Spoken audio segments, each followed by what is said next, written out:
This is News Today. Now, the delays in development at the local levels have been partly attributed to the late appointment of municipal and district chief executives. Local government experts say the absence of the chief executive is a serious governance gap in the management of local governance in Ghana, which must be dealt with early.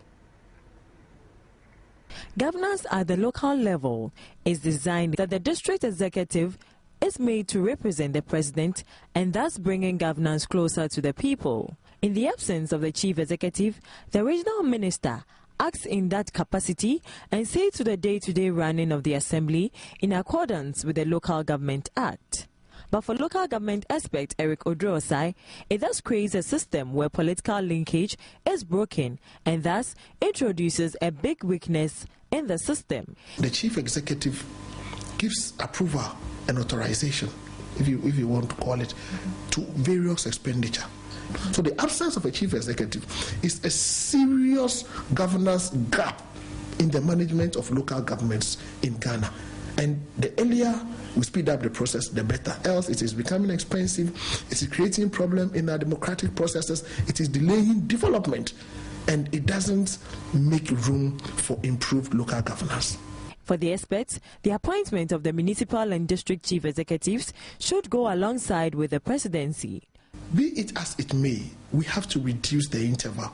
If this can be done within 1 month of coming into office, it helps, so that we don't allow people to take advantage of the system, and then it doesn't create administrative challenges. So if we appoint district chief executives early, we will forestall all these things. Going forward, Eric Odrosai advised assembly members should not contest on tickets of political parties.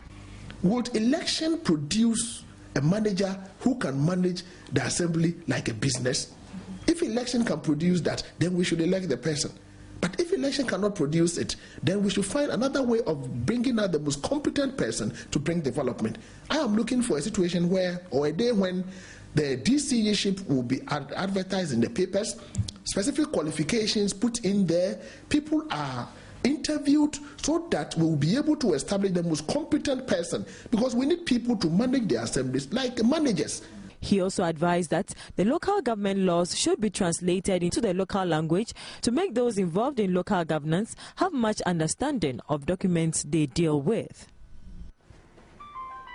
Angry youth of Kenya saying the Ashanti region are protesting the poor state of their road. In fact, they are demanding an improvement in the road networks in the area. Ashanti regional correspondent Mohammed Nuruddin is there for us. He's joined me over the telephone. Hello, Mohammed. Hello, Kamini. What's the latest on the protest?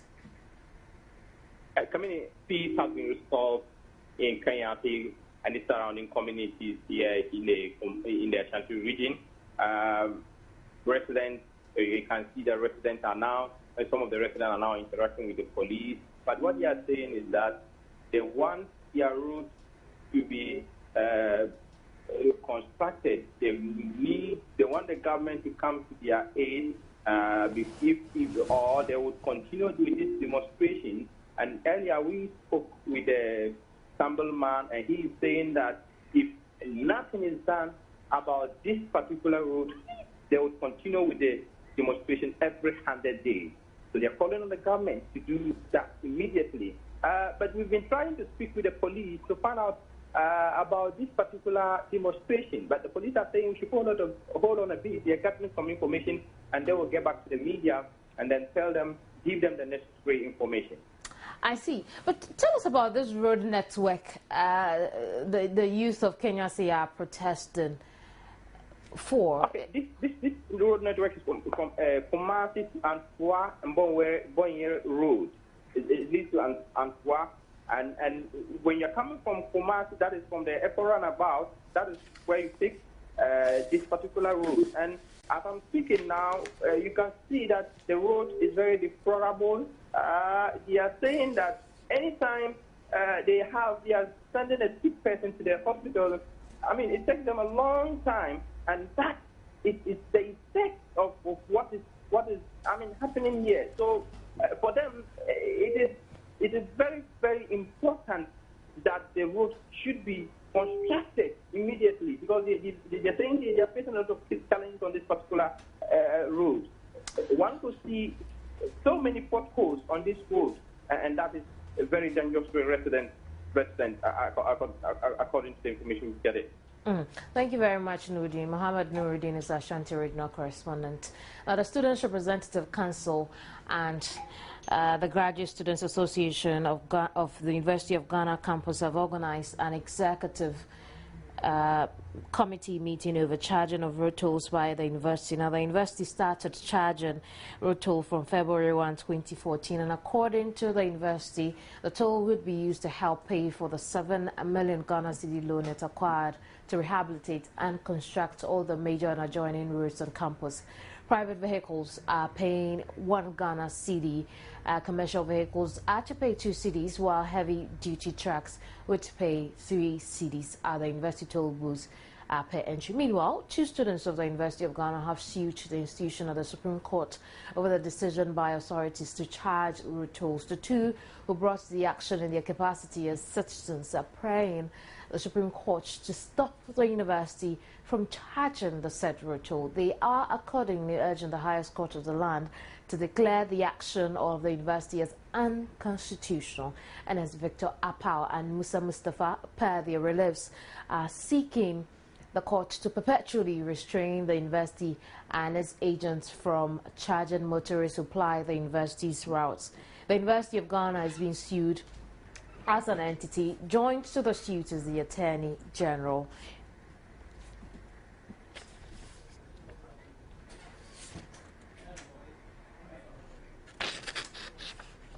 We'll link up with Matilda Wemega, who's at the University of Ghana campus, for an update on this. In the meantime, a 40-unit classroom block put up by government as part of efforts to relocate traders from the central business structure to Ajin Kotoku is rotting away. The building, which was built 3 years ago, has not been opened for academic work to start, and weeds have overtaken the place, or structural cracks have developed on the walls. Eric Curtis Howard has more.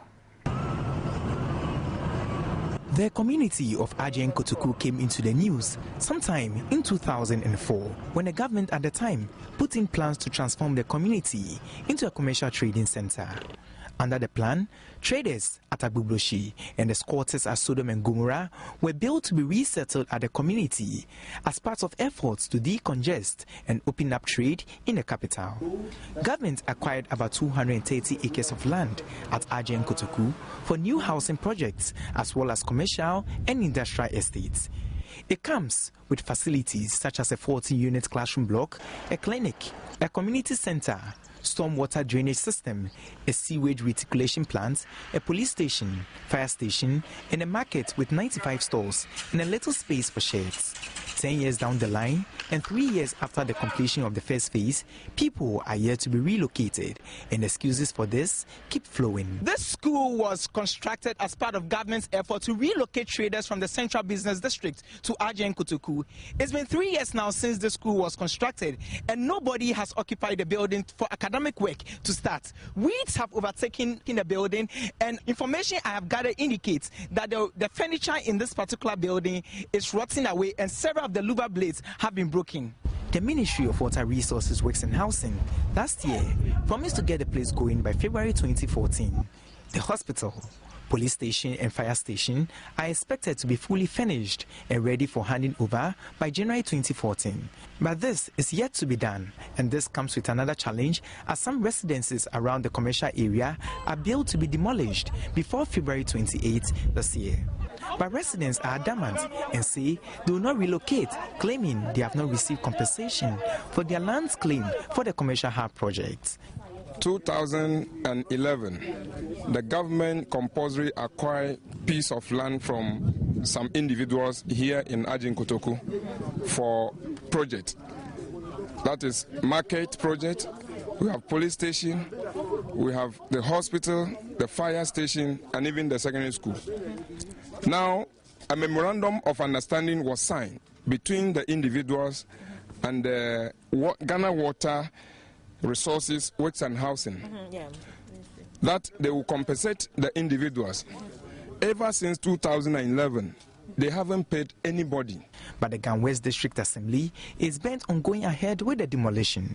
All those who are on it after the acquisition, they are all trespassers in the eye of the law because they don't have, they weren't in existence at the time of the acquisition. So those individuals who sold the land to them without even indenture, only receipt. Master, today, if you go and buy something, some of them didn't even take receipt when they came. I even asked for a simple receipt. Some of them say when we sold they sold the land, those who sold the land to us, we went to do search. When we did a search, we didn't find their names. But when we asked them, they said, yes, it's my great friend. I haven't done the transfer. And you pay the money. I said that is bad money. You bought a bad product. So now, the question is, how government this time around intends to make use of the facilities, which is at the verge of turning into a white elephant. Eric Curtis Howard, Joy News, Atani Kotoku. Well, it's time to find an answer to that question, and joining me over the telephone is Vincent Opon-Asamoah. He is Deputy Minister for Water Resources, Works and Housing. Hello, Vincent. Hello. When will the facilities at Atani Kotoku be put to use? Let me say to that.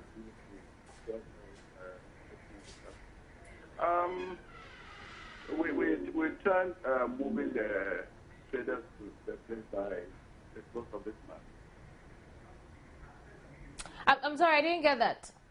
What I'm saying is that we intend moving them to the traders from Katamantro and the other areas to Atani Kotoku by the close of this month, or maximum early March. Why has it taken so long? Before we can back on this exercise, we need a lot of things. We need to do lots of conscientization. We need to speak to the chiefs and the people on the ground because they are going to receive these people. So right now, it is right now, I think this is the right time for them to move. Because your talks with the chiefs have been successful? Very successful now. They have so far cooperated very, very well. And all the necessary preparation, how is that we are doing that so that we can have a successful movement at the close of the month. But you do realize also that some of the properties within the building, for instance, the 14-unit school classroom block, the decks in the classrooms are rotting away, which is extra cost for us. That is very, very true. Once you have a facility and you are not using it, definitely that is going to happen. So that's the more reason why, since we are so more fit, we have put all the necessary preparations so that at least we be able to use the facility because they're very critical to the government and we didn't want the facility to work.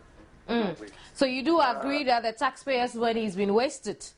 It is not wasted because some few touches that we have to do before they can use the facility. But for you to say that we have lost, the entire loss is not the proper situation on the ground. We've not lost. At least some few wear and tear we need to work on before they can move. I see.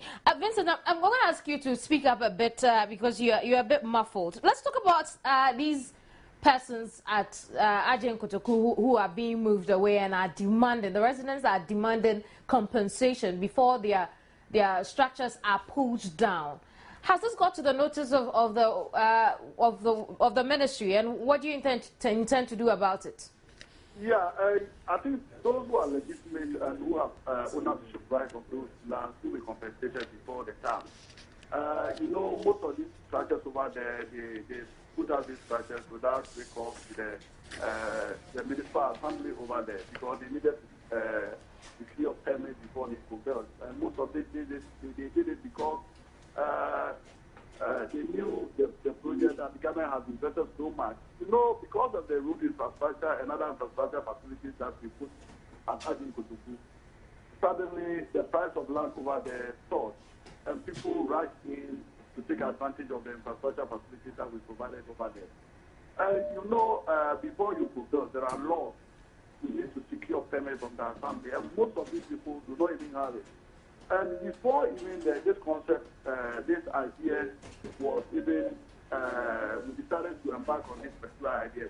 We saw some people had even started putting up at the foundation level. And all these people were compensated, and then those structures were destroyed. At that level, some of them were compensated so that they could not go ahead to build.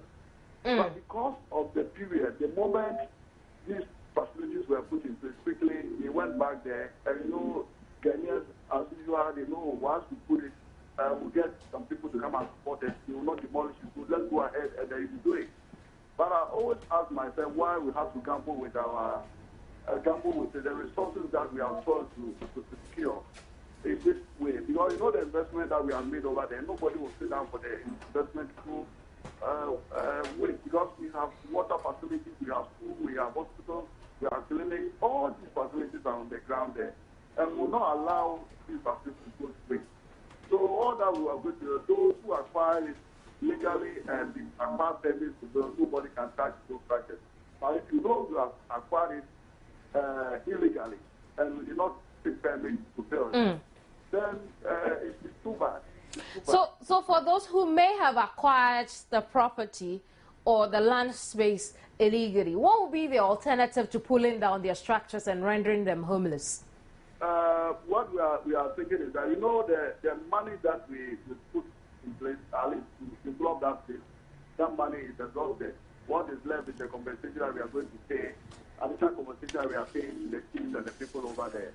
So looking at the value of the structures, if it is something that we can choose and it is going to benefit the facility, we wouldn't mind taking over those facilities so that we can use that to benefit. But if it is at a place that is going to hinder the movement of the people to that place, nothing is going to stand our way. Is it possible for these persons to just legalize their ownership? At all. It's not. No. There's no way for that. I see. Thank you very much, Vincent. Vincent Asamoah is Deputy Minister, Water Resources, Works and Housing. Now, the bus rapid transit system, which was initiated about 4 years ago, is expected to take off on July 1 as projected by the steering committee. Now, according to Scooter, the project is about 70% complete. Considering the road infrastructural deficit in the city, will the BRT system be ready by July 1? Emmanuel has been finding out the readiness of the system and has come through with this report. The BRT system is geared towards reducing traffic congestion in the capital city, Accra, and relatively, it is also expected to minimize travel time. The Amasaman Central Business District BRT project already has most of the bus stops constructed, but needs improvements to bring it to the standard required before the BRT takes off. This area near the Amasaman police station, which Scooter has secured, was demarcated as the terminal for the high-quality buses. However, a meeting between Scooter and the Ghana Highways Authority on Friday, January 24, saw the Highway Authority registering more concerns. The indication is that the location might be changed once more. This means the project, which is already behind schedule, might be more delayed. Despite these challenges, Project Communication and Stakeholder Management expert of Urban Roads, Joynews, is confident the project will be completed on time. For this first phase, a lot of the physical construction on that corridor has been done already by the recent construction that took place on the Achimota corridor. The express lane is there, the service lanes are already provided. We are only doing the bus stops are there. We are just doing reconfigurations and then some lane marking. And so that isn't much. The challenge we had, which is part of the percentage of work, was to get the operators ready and to get the assemblies ready with regulation and capacity. That has taken us some time, but I'm happy to report that we have achieved maybe 80% of that work, because we have signed an MOU with the operators, we have signed a resolution with them, we are about signing a route service contract that we believe we'll do in a month maximum. We should have a route service contract signed with the operators. With respect to the construction works, we should be doing tender anytime soon. It should take us a few months to get that through, and another month or so to do the reconfiguration of the works. So all in all, we may be 70%, 65% complete. If you look at the institutional arrangement, the regulatory arrangement, the capacity building arrangements, the enforcement arrangements, plus the physical works, we may be 65%, 70% through the process. The BRT route passes through Amasaman, Ofanko, Achimota to the Kwame Nkrumah Circle and the Kojo Thompson Road all the way to the MTTD head office in Accra, where there will be an on-street bus terminal. For now, the Kojo Thompson Road looks like this, but when it is completed, it will be painted like this orange color to indicate the lane for the buses. And this is how it will look like when it is completed. There's a termination terminal in the central business district where the bus will be there. Let me say the last stop of the buses, and that's right at Tudu. We have made provisions at Tudu behind the regional police headquarters, and at that location we are providing an on-street terminal. The location there today is such that is a two-way lane, one going, one coming. We are going to turn that lane into a one-way lane and then take one portion of the road and dedicate it to the terminal. So we construct the buses, it's an on-street terminal. The bus will dock enough space for 8 buses. The first 3 will be for those who are offloading passengers. The next 3 will be for waiting buses getting ready to go and load, and the last 2 will be for those who are loading and ready to take off. And so that's right at Tudu. When you turn from the MTTU, the back of the MTTU building, going on the Kojo Thompson Road, that's where the on-street terminal will be in Tudu.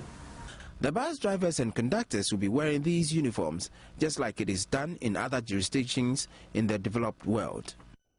The first phase of the BRT, which is expected to start from Amasaman to the Central Business District of Accra, will have 3 bus terminals.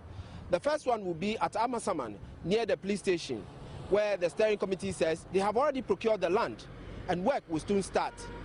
The second one is at the Ofankor overhead interchange, where there is still work to be done to conform to the standard.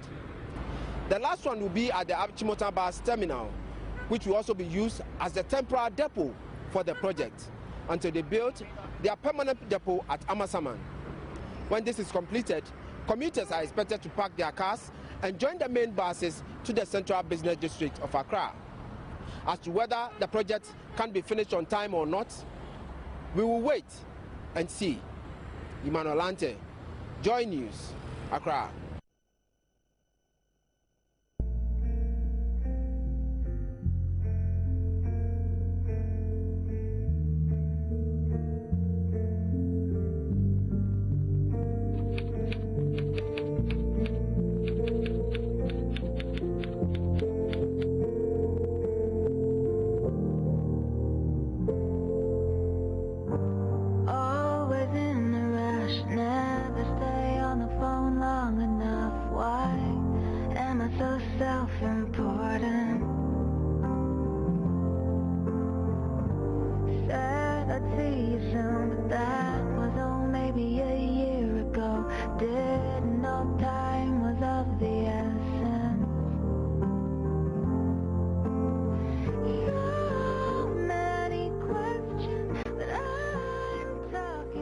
The body of Komla Feka Juma, who passed away in London on January 18, 2014, will arrive in Ghana Monday, February 3, 2014.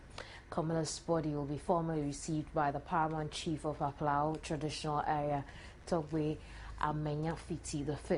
A delegation of chiefs from Aplau, where Komla is the Youth Development Chief, clergy from the Roman Catholic Church, as well as members of Komla's family. A statement signed by the Duma family's spokesperson, Esther Koba, however, indicates that arrangements to enable the public be part of this return home of the body of Komla Juma will be announced in due course. Also, media houses hoping to cover the arrival of the body of the Ace broadcaster would have to secure accreditation by visiting www.komla-duma.com.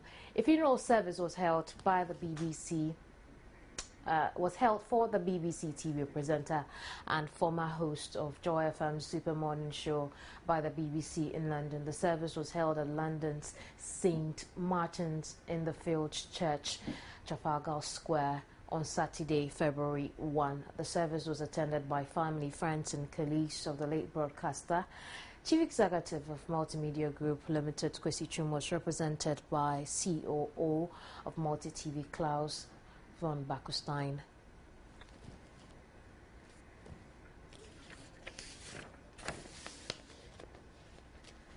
There's more ahead. Don't go away.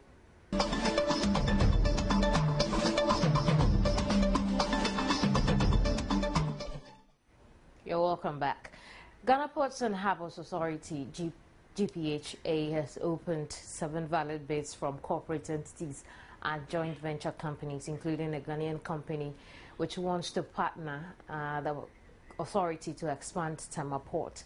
The 7 have met all requirements that were set out in the tender documents issued by the authority as it announced an international competitive tender in March 2013 for the expansion projects. Bid values received range from $489 million to over $2 billion, depending on the phasing arrangement selected by the bidder, as the expansion works are planned to be done in 5 phases. The authority will now carry out detailed evaluation of the bids over a 4-month period before picking the bid winner. Traffic through Tema, the country's main port, has been growing in sync with Ghana's fast-paced GDP growth, which averaged more than 8% between 2008 and 2012. Phases 2, 3, and 4 of the expansion works will add more container terminals and food or fruit terminals to the cluster. The final phase will involve the construction of an oil and gas terminal and oil rig servicing facility to target the burgeoning oil industry along the West African coast.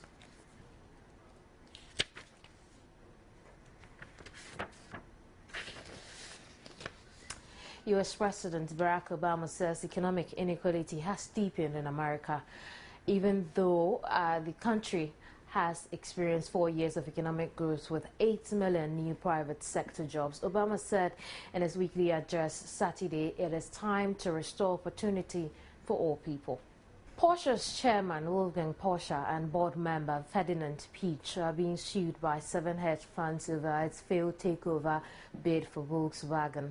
They are seeking 1.8 billion euros, about 2.4 billion pounds in compensation. Porsche has been accused of misleading markets in the run-up to its takeover bid for VW in 2008. Porsche initially dismissed speculation it was seeking to take over VW, but later revealed that it owned or had positions on almost 74% of VW shares. Some investors had bet against Volkswagen's shares, expecting them to fall in the absence on any firm takeover bid from Porsche. However, Porsche's disclosure of an increased holding triggered an unprecedented stock market squeeze on VW shares as investors rushed to buy them to cover their short positions. Porsche, which has earlier faced similar cases, has denied any wrongdoing.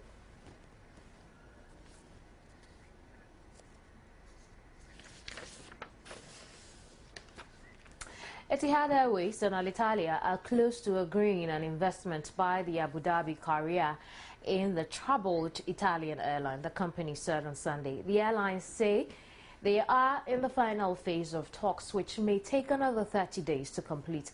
Neither side disclosed the size of the possible investment, but there have been reports that the fast-expanding Gulf airline could take up to 40%. Etihad has taken stakes in Air Berlin, Aer Lingus and Virgin Australia. A deal would give Etihad a stake in one of Europe's biggest travel markets. Alitalia flies about 25 million passengers a year, but is weighed down by debts of about 800 million euros, 656 million pounds, thereabouts. And Etihad could provide a welcome injection of money.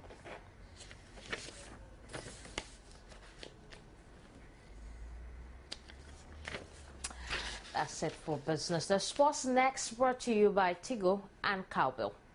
In sports, FIFA has confirmed Maceió as Ghana's camp base for the 2014 World Cup in Brazil. Ghana, who will be participating in her 3rd successive World Cup tournament, was among the 32 camp bases officially released by FIFA for the competition. Maceió, the capital and largest city of the coastal state of Alagoas, is a typical tropical area known for its range of beautiful water bodies, providing a must-visit destination for most tourists. Ghana's group opponents, Germany, settled for Santa Cruz Cabrera, while Portugal and the USA chose Campinas and Sao Paulo, respectively. The 2014 FIFA World Cup kicks off on the 12th of June at the 68,000 capacity Arena Corinthians Stadium in Sao Paulo, with host Brazil taking on Croatia.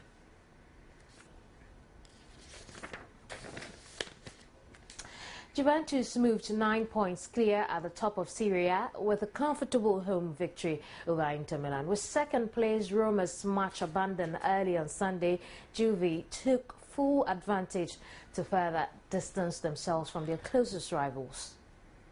We fight now, not literally, do some boxing. And WBA IBO middleweight champion Gennady Golovkin scored a 7th round TKO over Usman Adama on Saturday night at Monte Carlo, Monaco. Favorite Golovkin dropped Adama at the end of round 1. Golovkin continued to stalk Adama in rounds 2 and 3. Adama had his best moments in round 5 when he connected with some good shots. However, Golovkin punished him late in the round. Golovkin dropped Adama again in round 6, but he survived the round. Another knockdown early in the 7th round, and referee Lee Pavon waved it off shortly after. Right, so that'll be all for sports, and well, it's brought to you by Tigo and Cowbell.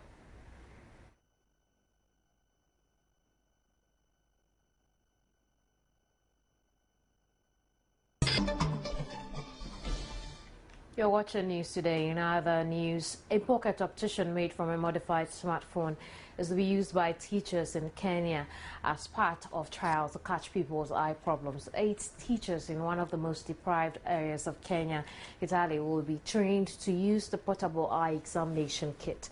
The team behind the project at the London School of Hygiene and Tropical Medicine said treating children could stop them from falling behind in school. The World Health Organization says 285 million people are blind or visually impaired, but 4 out of every 5 cases can be prevented or cured. The same kit used on older people had promising results and led to more than 1,000 people receiving treatment. Access to eye care is a major issue in the developing world. A deal which would have given South Africa's main opposition, Democratic Alliance, a black presidential candidate has collapsed. But announcing the collapse, the DA accused Ms. Ramphele of reneging on her pledge to stand. Last week's agreement would have merged the DA with Ramphele's Agang party. Ramphele had been put forward as the DA's candidate for this year's presidential election. She was the partner of anti-apartheid campaigner Steve Biko, who died in police custody in 1977.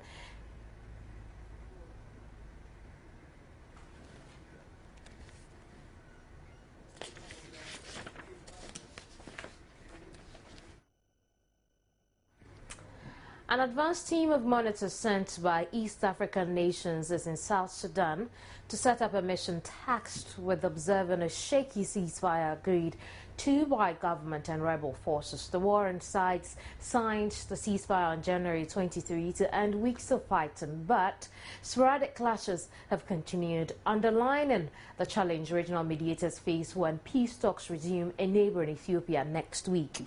Diplomats expect the monitors will focus on 3 flashpoint towns of Malakal and Bentiu near the country's main oil fields, as well as Bor, where some of the heaviest clashes have occurred, and the capital, Juba.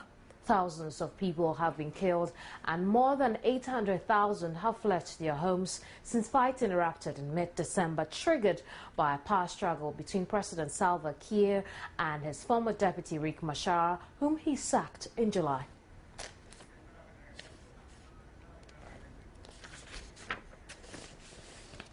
The interim president of the Central African Republic, Catherine Samba Panza, has ordered a reorganization of the country's security forces to protect Muslims as well as Christians. Muslims are a minority of the Central African Republic population, making up about 15% of the entire population. Since last year, when a largely Muslim rebel group, the Seleka, seized power and then gradually lost power, the fellow Muslims have been in increased danger. Thousands have been killed in fighting so far. Now, the African Union says international donors have pledged $314 million to fund an African peacekeeping force in the Central African Republic. The estimated operational cost of the force is $409 million per year, including police and civilian components. About $100 million more than has been pledged. The largest contribution at the conference came from the Central African Economic Community, which pledged $100 million to the force. The European Union, which is also sending peacekeepers in the country, pledged an additional $33.7 million. The African-led peacekeeping force known as MISCACA are working alongside French troops in the CAR. They are working to prevent the complete collapse of the country wrecked by interreligious fighting. The force has some 5,000 soldiers and aims to reach its full capacity of 6,000 troops by March. While the European Commission says the extent of corruption in Europe is breathtaking. The European Commission says corruption is costing the EU economy about 120 billion euros annually. EU Home Affairs Commissioner Cecilia Malmström said corruption was eroding trust in democracy and draining resources from the legal economy. The Commission studied corruption in all 28 EU member states. The study includes two major opinion polls, which indicated that 3/4 of EU citizens consider corruption to be widespread in the country. 4 out of 10 of the businesses surveyed described corruption as an obstacle to doing business in Europe.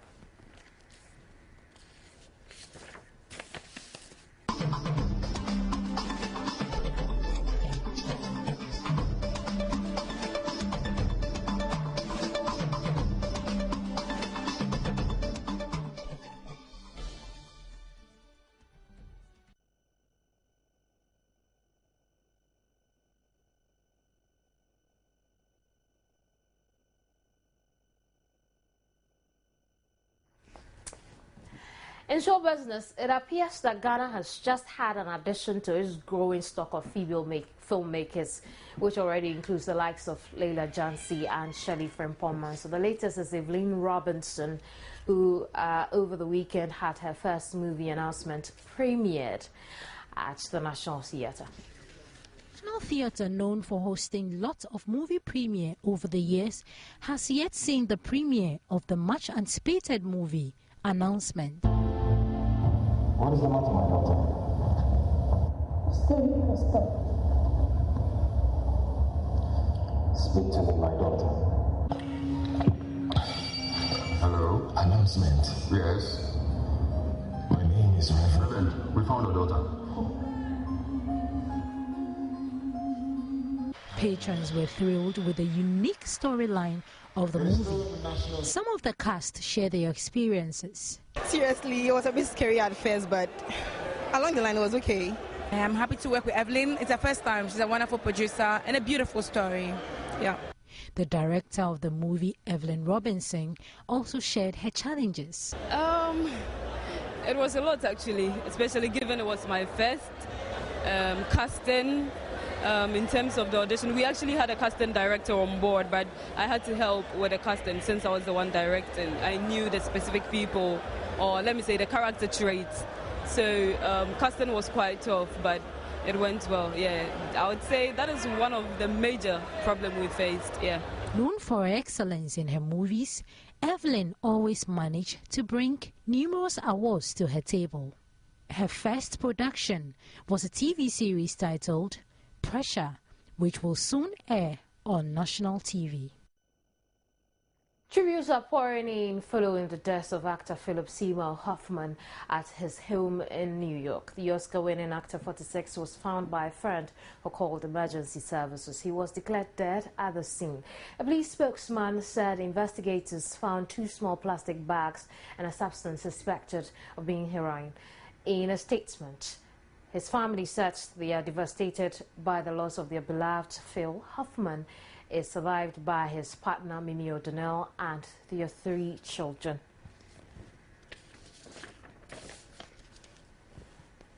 This is News Today, our main stories. Angry youth of Kenya say in the Ashanti region protest the poor road networks in the area.